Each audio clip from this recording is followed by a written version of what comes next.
Hikaru Nakamura takes on Grandmaster Aryan Tari in this titled Tuesday, played May 16th, 2023. Hikaru has the white pieces, Aryan Tari has black. It's 3 minutes for each side with a 2-second increment. Let's jump right in. Knight to f3 is played by Hikaru, d5, d4, knight f6, and here Hikaru plays h3. Not a very common move. Reminds us a little bit of the game Ding Liren played against Nepo in the World Championship. That didn't work out for Ding so well. Let's see if it works out for Hikaru. He controls the g4 square, and he could play g2, g4 himself, advancing on the king side. Black plays e6 and now c4, the traditional queen's gambit move, and black could go ahead and take that pawn. And after, say, e3, c5, this was played in the game between Nepo and Ding in the World Championship match, and Nepo equalized easily and ended up actually winning the game with the black pieces. But in this game, Grandmaster Tari instead decides to play h6 to sort of keep the game in unfamiliar waters, and then queen to c2. And on move 5, this is really hard to believe, but a game between two grandmasters already has its novelty. This move has never been played in this position before, at least not in my database. Queen to c2, obviously helping to support the c-pawn and establish some control over the e4 square. b6. Black wants to play bishop to b7 and set this bishop up on this long diagonal. And Hikaru's next move is very instructive. He plays the move cd. Now, this is a common reaction to the queenside fianchetto, to take on d5, or if colors are reversed, to take on d4. The reason is, if black takes with the knight, then white can play e4, gets a beautiful full pawn center, and has just a great game. So really, black's best move here is to take with the pawn, but now this pawn will permanently block that bishop on b7. I say permanently, I mean it'll take a lot of work to get it out of the way. So now Hikaru has fixed that pawn there. He's limiting the light squared bishop's scope. Knight to c3, bishop to b7, bishop to f4. The basic idea is like knight to b5, knight takes c7 check, kind of like what we see in a Jobava London system. That threat is on the board. Bishop to d6, challenging that bishop, and bishop takes d6, queen d6, e3. And white does have a decent position here with threats like knight to b5 hitting the queen and again the c7 pawn.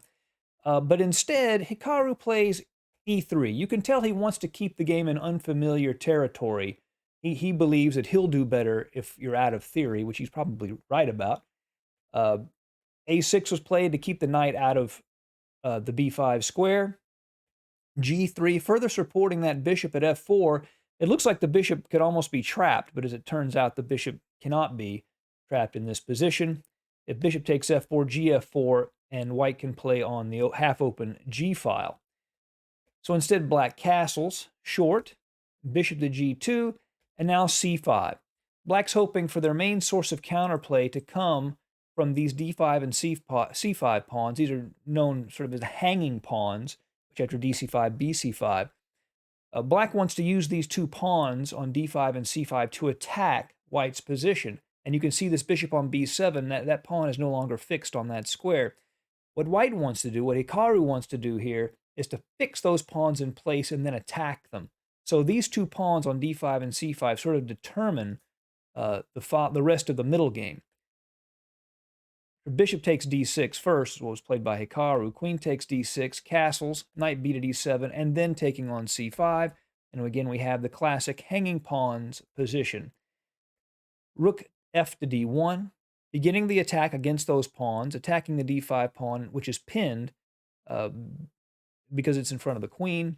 Queen to e7, rook a to c1, and now white's development is complete. The rooks are on their ideal squares, knights and bishops and queen. So the question is, will he be able to make his attack on these central pawns strong enough? Rook f to d8, knight to e1. Knight h4 is not bad, trying to exploit the sensitivity of this f5 square.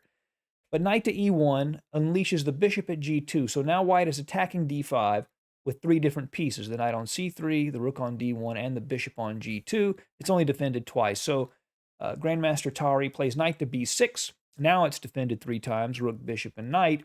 And so far, Hikaru is doing a good job of fixing these pawns and attacking them. But how can he unsettle this knight on b6? Well, queen to b3 puts direct pressure on the knight and some pressure on the bishop behind the knight. Rook to d6. This rook does a good job of defending the knight and the pawn, but it looks a bit overloaded also, so he does have to be careful there.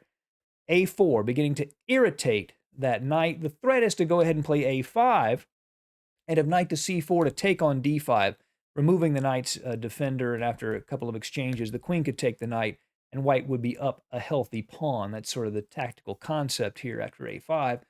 A rook to b8 adds a little bit of extra defense to the two minor pieces, and now a4. And if Grandmaster Tari, remember this is a fast time control, it's a blitz time control, if he plays knight b to d7, keeping everything defended, this is probably an equal position, although easier to play for white. But instead he goes ahead and plays knight to c4, and we know from that previous variation the proper way for white to continue here. Knight takes d5. If the bishop takes, then the queen would just take the rook. There's actually a pin there. If the rook takes, then bishop takes. This is actually the best line for black, believe it or not. Knight takes a5, hits the queen, bishop f7, takes twice on f7, then rook to c5, knight c6, and white's a bit better here, but black can fight on. But instead, Grandmaster Tari plays knight takes d5, and that allows queen c4. So now, Hikaru is up a healthy pawn and maintains his pressure on the position. Rook b to d8, doubling behind the knight, and queen to c5, getting a second pawn, and now black is in very, very big trouble.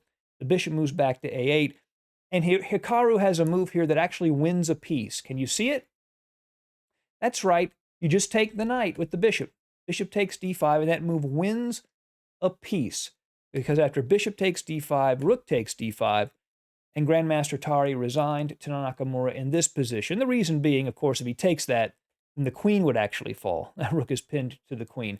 And that was the game. I hope you enjoyed this Title Tuesday game between Nakamura and Grandmaster Aryan Tari. See you again soon at Chess Dog. Goodbye.